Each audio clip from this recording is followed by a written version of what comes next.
Peter, what do you think of what is lineage? In a few words, what is really the concept of lineage?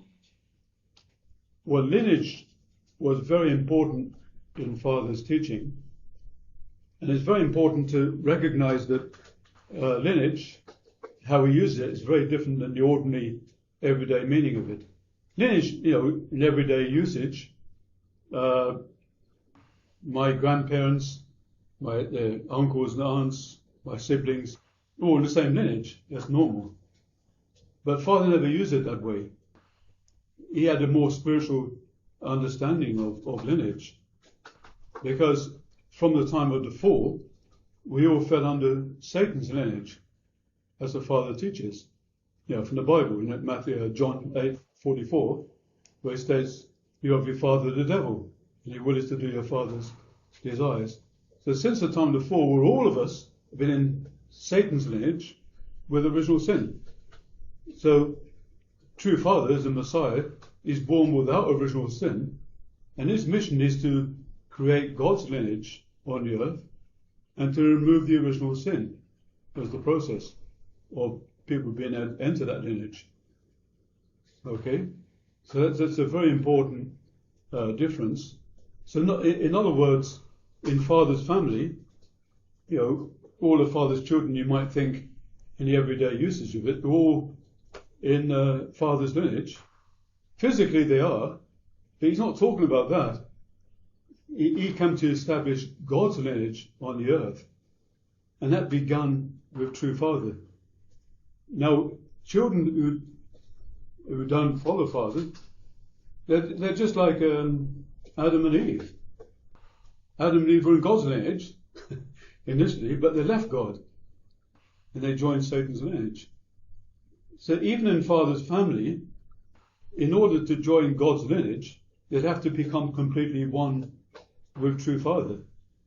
Now those who left Father, and some of the true children have, and some have fallen Hakchahan, they're not actually in God's lineage. They might be physical descendants of true Father, but they're not in God's lineage. That's why it's crucially important in Father's mission is to find a heir and successor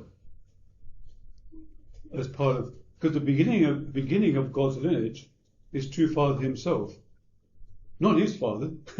All his lineage is part of Satan's lineage, but he's the beginning of the new lineage.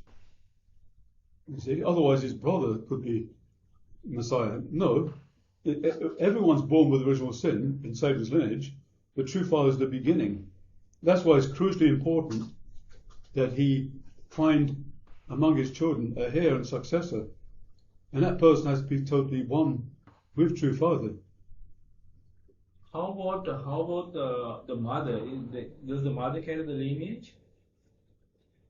I mean, like it has the mother, like in the case of a father, does her mother have a lineage, carry a lineage, or as he says that she's born with the original sin? No, that's not true. I know Hakchan's been claiming that she was born without original sin, but that's not true. Father never said that, and basically she's making up false statements. She said that Father was born with original sin, and she denies, in that way she's denying that true Father is the Messiah. And incidentally, she's denying the divine principle that states that true Father is the Messiah. No, the lineage comes from the man, true Father. Just like at the beginning of Adam. God created Adam first, and then he created Eve. He was supposed to become one with Adam. But of course, in that case, they both fell. But in restoration, it works in the same way. God creates a new Adam, and he has to find his wife from the fallen world, the new Eve.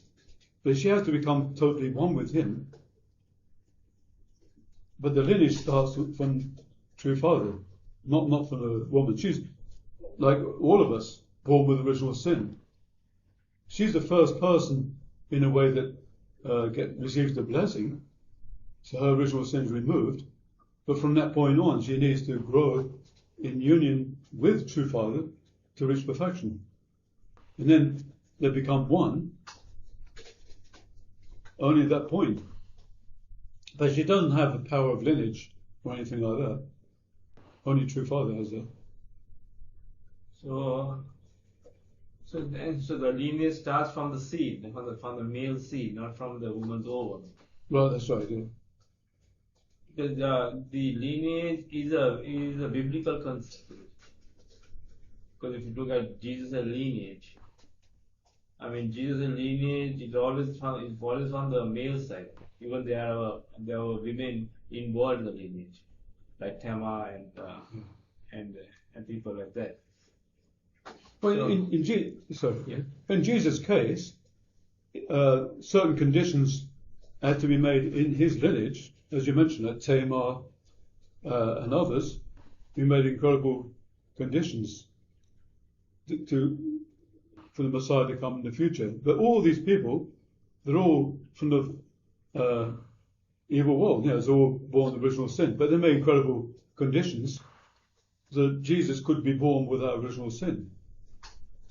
Now, in true Father's case, see, Jesus was killed unjustly.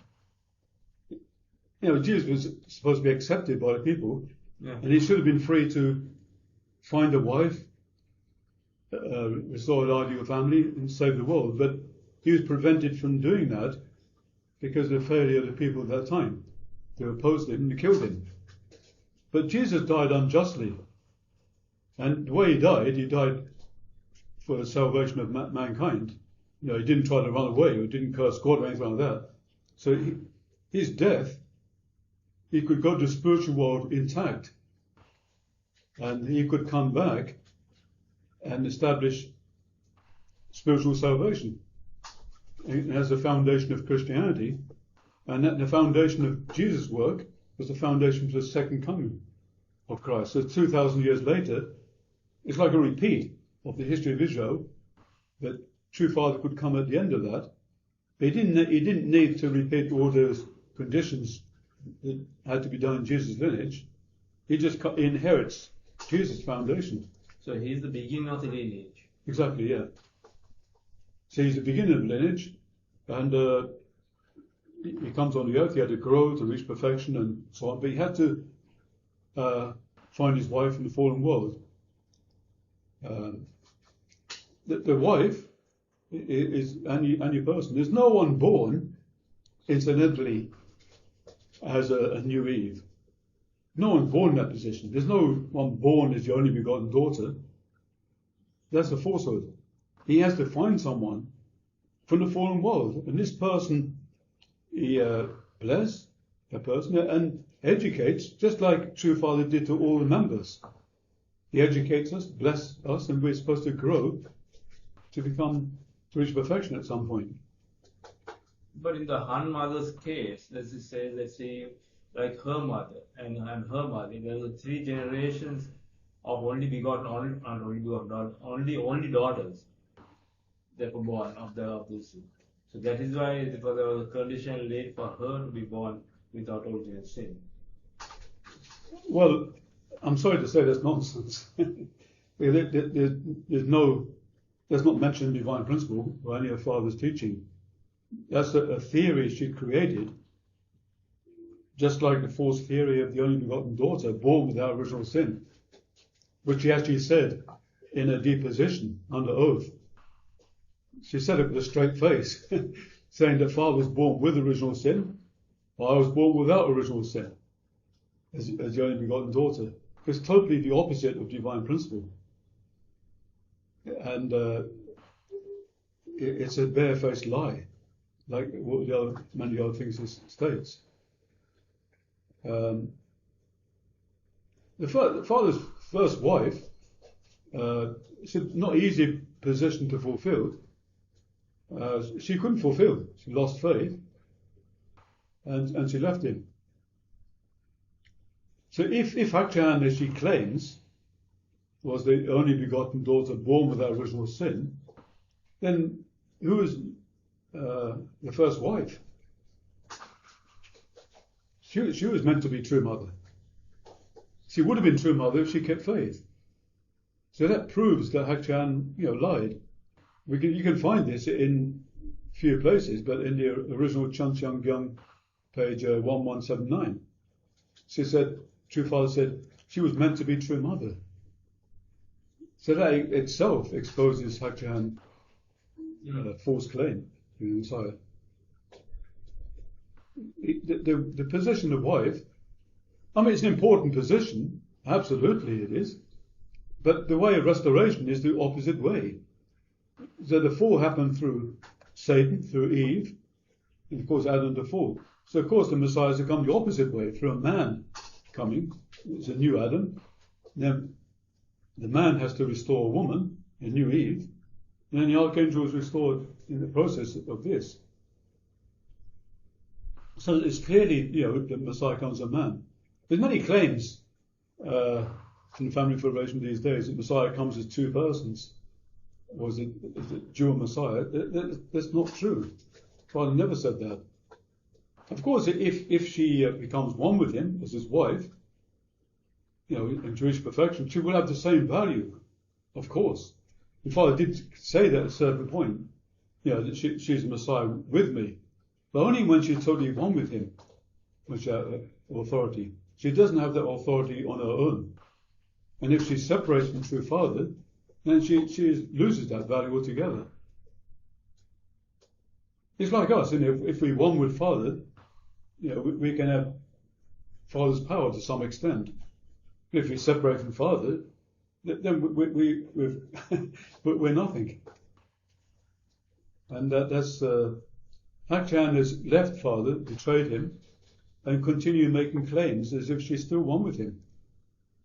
And that's why I'm really tired of hearing this mantra all the time, Father, Mother, one, Father, Mother, one. There's no truth in it at all. If they were one, she would not contradict Father. If she was one with Father, she would never say that he was born with original sin. By saying Father was born with original sin, she's denying true Father's messiahship, which gave her the blessing in the first place, and she's denying the divine principle that states very clearly, categorically, that true Father was born without original sin.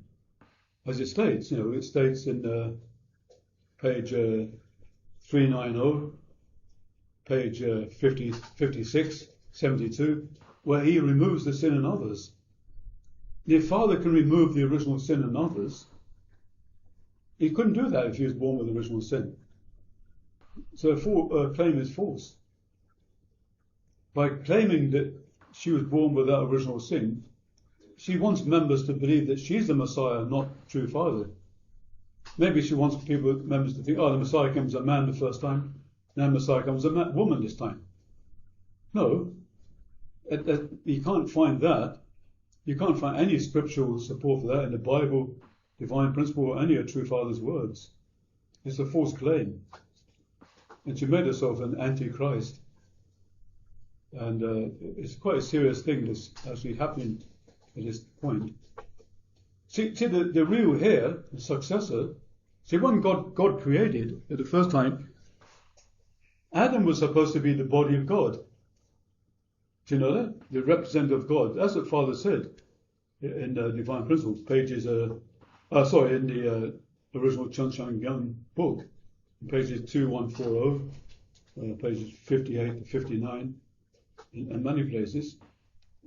Because, God, Adam, upon reaching perfection, would become God himself, it says.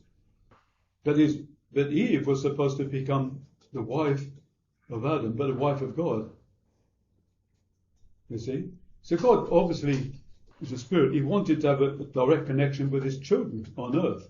And that was to be Adam, as a true father. But that didn't work, it failed. So therefore nothing's changed. That's why true father said that he is the heir and successor of God. That's the first mention of heir and successor, the true father himself. There's a quote I'll read.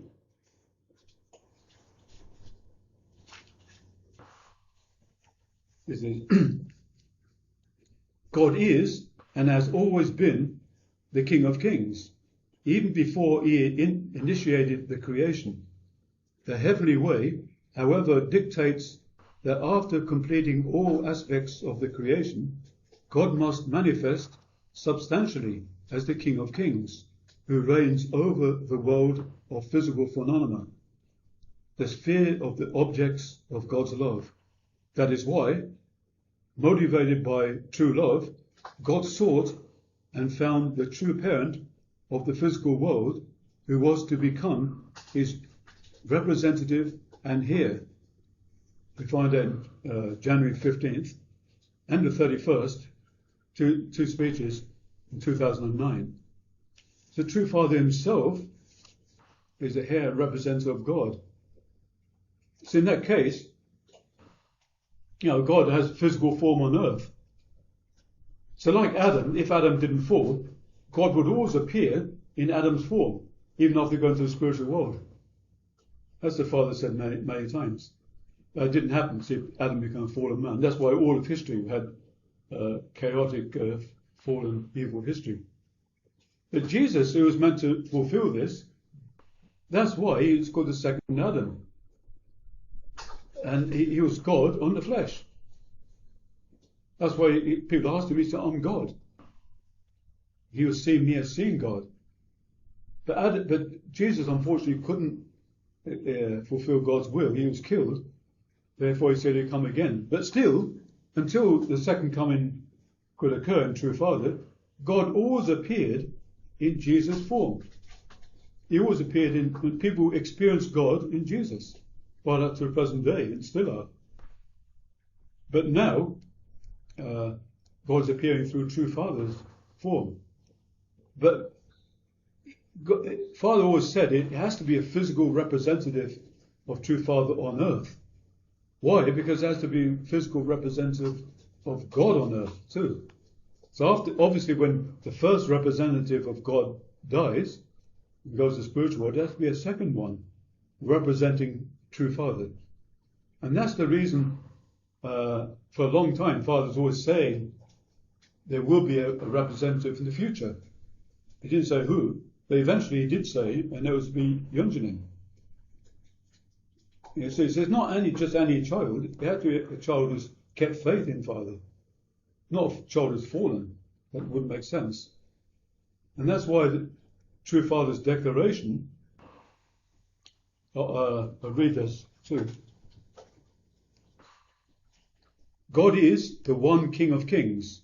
There is only one set of true parents. All families are the people who share a single lineage and are the children of one heavenly kingdom. Moreover, the command center of cosmic peace and unity is the absolute and unique command center. Its representative and here is Yunjin Moon. Anyone else who claims such a position would be a heretic and one who brings things to destruction. The above content is True Parents' Proclamation, June the 5th, 2010. This declaration was declaration of will, written by True Father's own hand.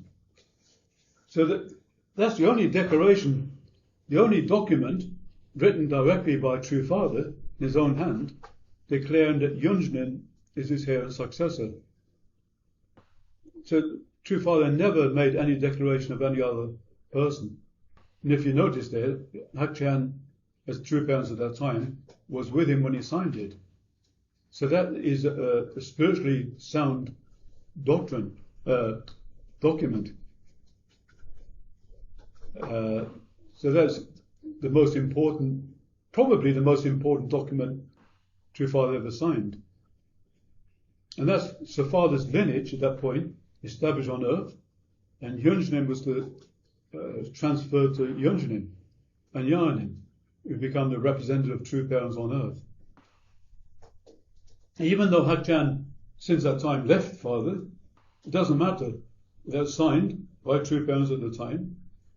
Hakchan changed her mind, doesn't matter.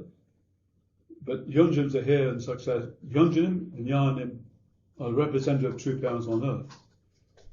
And that's why later, as we know, after True Father did die, she did her utmost best to try to destroy Yunjinin. She made a court case to try to destroy him, but failed. The judge dismissed it because the judge recognised it was just a vendetta against her own son. It's a nonsensical case where she tried to stop him using the 12-gate sign. And that's a sad history. But that's the reason why she's in prison today, with the bad conditions she said against True Father, and her heir, and her son, who became True Father's heir, that she herself participated in that declaration, but that she's now denying. She did it for a grab for power, probably incited by corrupt leaders. But the effect is that they stolen Father's movement, and it's been invaded by Satan. Yeah, and thank you for watching this week, and we wish you happy New Year ahead, and also I think God is coming soon. I think next week. I think it's God's Day. It's true God's Day. Yeah, just add that it's very important if you have to this time think about these things we said. Father always said he left 8 great textbooks, left many words. He said he always follow his words, no matter what happens.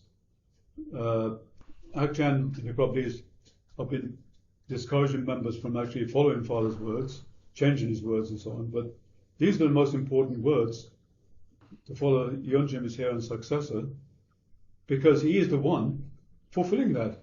He actually created a sanctuary church which has the purpose to protect and preserve True Father's words and tradition. So even though you have in the constitution of the Family Federation, they don't include all of Father's words, only the 3 redacted books that Akchan made.